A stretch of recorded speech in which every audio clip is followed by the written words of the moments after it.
Stay a while. Stay forever. Yes, welcome guys. This is Impossible Mission by Epyx Software. I think it was released in 1985. I think it was, or 1986. I'm sure it was 1985. This is on the Commodore 64. Now that little opening segment that you've seen, I remember witnessing that for the very first time. I was up at my mate's house. I was up at my mate Grant's house, and his next door neighbour, who was a rather odd person, he was a bit older than us, quite a strange guy. He had a Commodore 64, and Grant had gone into his house to let him borrow a videotape or something, and this guy gave us a loan of this game, and so we rushed home and we loaded it up, and I just thought it was the most amazing thing I'd ever seen on my Commodore 64. You know, to listen to the sound like that coming out of a humble 8-bit computer was just mind-blowing. Now this is one of these games, it's kind of a Marmite game. Some people love it, some people not so much. I'm in the latter camp, I'm afraid. I'm not a fan of the game. I have tried to play it. I find it too difficult. I mean, I believe each level, each time you load the game, I believe the game plays differently. So it's randomly generated. So I suppose there's always going to be occasions where platforms are just going to be almost impossible. But I just found it too difficult. So the idea of the game is evil Atom Bender, Professor Atom Bender I think his name was, he has basically scattered pieces of a jigsaw across his lair. Now he's hidden them behind the bits of furniture. Now when you go into each level you'll see various pieces of furniture. Let's have a wee look. There you go, you've got a desk, you've got a printer, you've got a big mainframe computer down the bottom. Is that a jukebox bottom left? And what you need to do is you need to search. Now when you search, it disappears. You'll see there, what you need to do is you go up to the piece of furniture and you press up, and then you get a little kind of progress bar. So that's the amount of time it takes you to actually search it, which doesn't seem very difficult. But you've probably noticed a few robots. These guys patrol each level. Now there's various different robots. Some of them don't move. Some of them don't move but they fire, others move and fire, others move but don't fire. Some of them move fast, slow, whatever. So what you really need to do is just take a few seconds to look at how the robot behaves, and then try and plan your sort of route accordingly. Because yeah, that's the idea of the game, is to basically get to each piece of furniture, search it. There you go, I've just picked up something. I think that's a pass of some sort. But yeah, as I said, it's a beautiful game. I mean, the running animation is absolutely stunning. If I'm not mistaken, I think they have taken the animation from the opening credits of Summer Games, which was also released by Epyx, and they've used the animation for this wee guy. But it's silky smooth, and you know, you need to bear in mind that we're talking about an 8-bit computer that came out in 1985. What's that, 34 years ago, and it still looks amazing. Now that one there, you'll see it was like a wee robot with a Z, so I think you can basically put the robots to sleep. And you obviously traverse each level using this lovely little elevator. And that big ball, listen to the sound. Absolutely awesome. So that is the Commodore 64 one. Right, moving on. This is for the Atari 7800. Now, when I started recording this video, what I always do is I go to Wikipedia and I just have a look to see what versions of the game exist, so that I can see if I've got them all. Now, I only thought that this game came out for the 8-bit computers. In other words, the Amstrad, Commodore 64 and Spectrum. I didn't realise it came out for the Atari 7800. It also came out for the BBC and also the Master System, but we'll obviously take a look at these shortly. It was also noted as coming out for the NES, but that was actually the second one. There was a Impossible Mission 2. We are purely interested in the original. I don't think I ever actually played. I think I may have loaded up the second one, but given I wasn't a fan of this one, I didn't really have much interest in the second one. But yeah, so this is on the Atari 7800. Graphics are really nice. You'll see there, you might not notice, now see there you can go in and reset, you can reset lifts, you can disable robots, but you've also got to pick up, you've got to find the various classes. Yeah, graphics are nice and colourful. You might notice that the robots do look a wee bit different. Don't know why they changed them, they maybe just thought they'd look a bit better, I'm not too sure. And the wee guy, your wee main, I was going to say a main baddie, the wee character you play looks like he's just, he's got a t-shirt on and a pair of ballet bottoms. You can see there you've got a printer, you've got what looks like a ZX81 at the sort of middle platform. You've got to try and search behind these. Now, you've really got to search behind everything, because if you don't, you're going to miss something. Now when you're on that screen there, you've got your little computer, which when you find jigsaw, some of the jigsaw pieces, you can try and rearrange them. I don't know what you're trying to create, some sort of picture of some sort.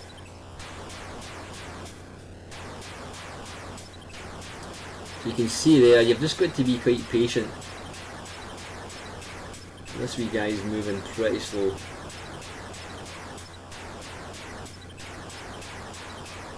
Good use of sound though. Damn it.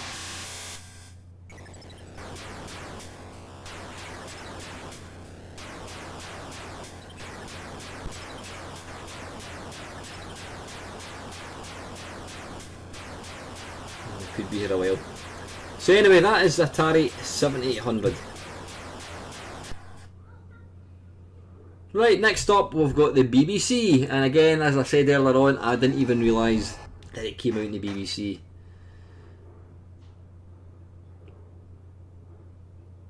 Now this one, unfortunately, is keys only. Well, I certainly couldn't get it to work with a joystick. I'm using this obviously under an emulator. I couldn't get the joystick to work.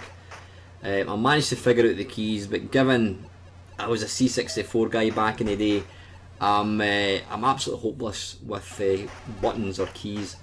So what I did was I've got this little piece of software called Joy2Key, and it allows you to basically map any key in the keyboard to a joystick direction. So that's what I've done. But I've got to say, I am actually quite impressed with this version. I mean, look at the look at the animation. Nice and smooth. Absolutely nothing wrong with that at all. If I was going to knock it down a few points, probably use the colour, a bit garish looking, you know, there's no, I mean, what have we got here? We've got white, blue, green, a bit of yellow maybe, oh, there's a bit of red as well, but yeah, the use of colour maybe not quite what it could be, but everything else, absolutely tickety boo, nothing wrong with it at all. Go and check the ZX81. Rather oddly, he turns into a sort of silhouette when he's searching for stuff. Oh, that was close.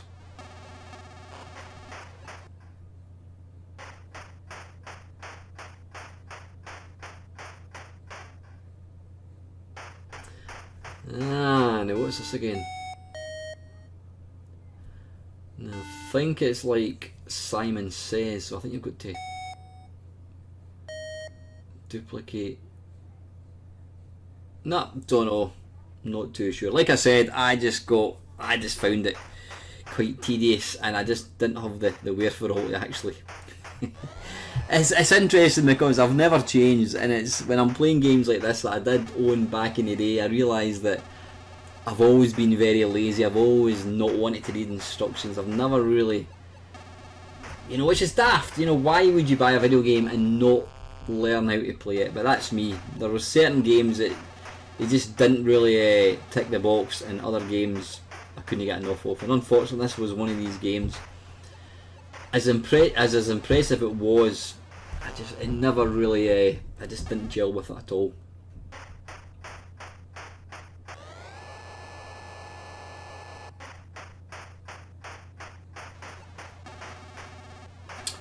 But yeah, that is the BBC. Now, incidentally, it did also come out in Electron, but I didn't have that version to hand to try it. But very nice version. Next one, we've got the Amstrad.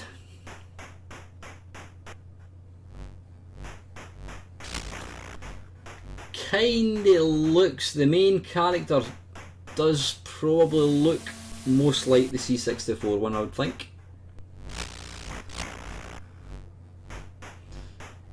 Looks like he's going topless, taps off.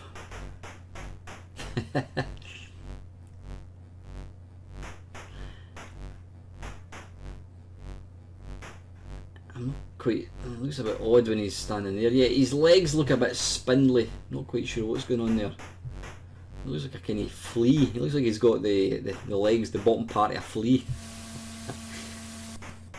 Or horse legs. But again, there's nothing wrong with it. You know, I'm being critical because obviously that's what the whole point of this video is, just to compare the whole different versions. Plays just as well.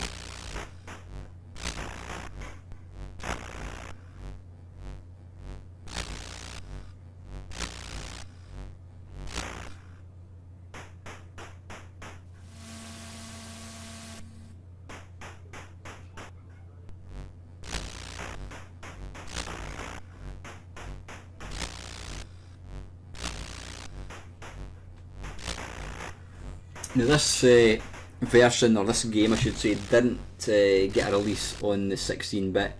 The second one, Mission Impossible 2, did come out in the Amiga, and I believe the Atari ST.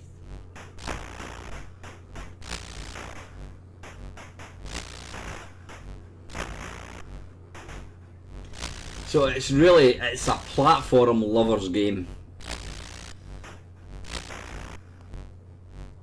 I don't think there's ever really been anything else like it since. I mean, there was no way that I was aware of. You didn't have any weapons as such. It's all about just jumping. I mean, I suppose you could say it was like the thinking man's platform game. You had to kind of try and plot out a route to each piece of furniture. Oh, I bet you a magnet, I think it was. So yeah, that is the Amstrad version. Next up is the Master System. I was going to say this is the only console version, but obviously the Atari 7800 was a console one as well. Nice bit of speech there as well. Now, this version came out about 5 years after the other versions, and given the hardware is considerably more powerful than the other computers, I mean it's got bigger kind of colour palette as well, you would expect it to look better, and I've got to say this is really pretty. The graphics are excellent. It's like a step up. I'm not saying it's better than other versions, but it's certainly, it looks lovely.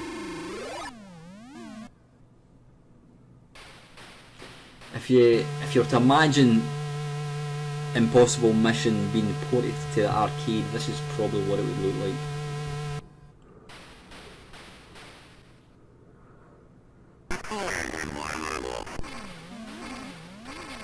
I'm not sure that the speech is as good as the C64 one. Maybe I'm just being a bit biased, possibly.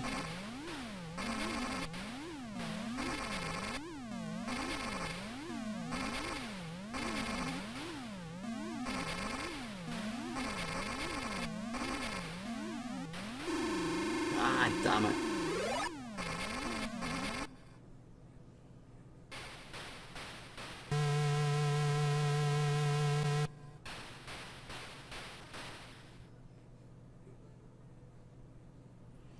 Yeah, I was going to mention that ball before I died. That ball basically seeks you. Now it can't get through platforms, but what it will do is it'll find the sort of shortest path to you. On the C64 it's black, whereas in this one it's slightly different colour, also utilising the colour palette.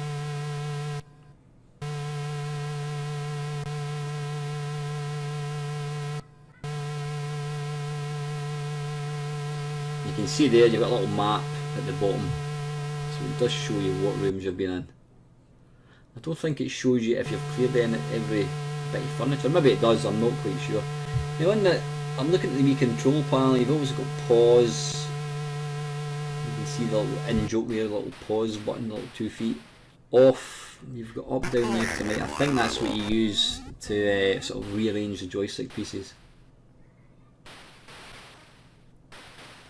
Yeah, I had to get over there to basically get on the next level.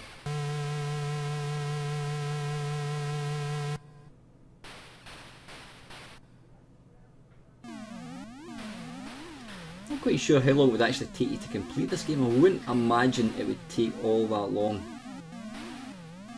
But like I said, I've not even come close. Considering I haven't actually figured out how to use the jigsaw rearranger thing. I've got no chance. But yeah, that is the Master System. Let's move on to the very last version. Okay, last one is the ZX Spectrum.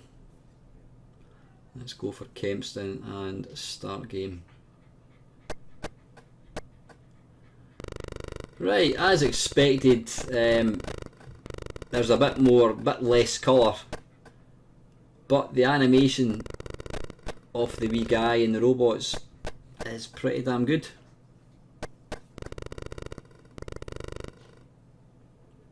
Sound is kind of minimalistic, but again it's effective.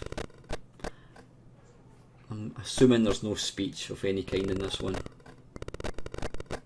Even though there was speech, I'm sure there was a game called Ghost Hunters, and it had speech. And it was a Scottish guy, I remember. So yeah, this is a very nice version. So what I'm going to do now, guys, is kind of recap. The C64, it was original. I mean, even now, it's still technically a jaw-dropping game. You know, the visuals, the graphics, the sound, the animation. The Atari 7800 is a very, very nice version. Not quite as crisp looking as the C64, but it plays brilliantly. BBC one, graphics are nice. The colour palette is limited a wee bit. Amstrad one, again, absolutely nothing wrong with it. I'm not overly keen on the little the main character. He looks a bit kind of weedy, but you know what? There's nothing wrong with the version. It plays really, really well. The Master System, got to say, I am very impressed with that. I mean, I would have expected nothing less, because at the end of the day, the Master System is a different generation. It's got more power, it's got more colours, and it's also got a decent enough sound chip, so hence the reason you're getting the sound as well. So, you know, Master System is excellent. This version, the Spectrum, it's what you'd expect from the Spectrum. It's a very, very faithful copy. I don't think you could really make a better version. You know, possibly in the Plus 3 you could maybe introduce, or what, the 128 you could introduce like speech, whatever, but it plays well. Again, it's kind of limited with colour, but that's what you'd expect. So, let me think. My favourite version, I mean, out of the 8-bit, all of them, I mean, the C64 one it's original. It's technically, it is really, really, really impressive. But if you've never played the game and you want to play the most visually appealing, then I would probably say go to the Master System. But if you want the pure authenticity and the original game, then it's got to be the C64 one. So I'm going to go for the C64 as my favourite. As always, guys, thank you very much for watching.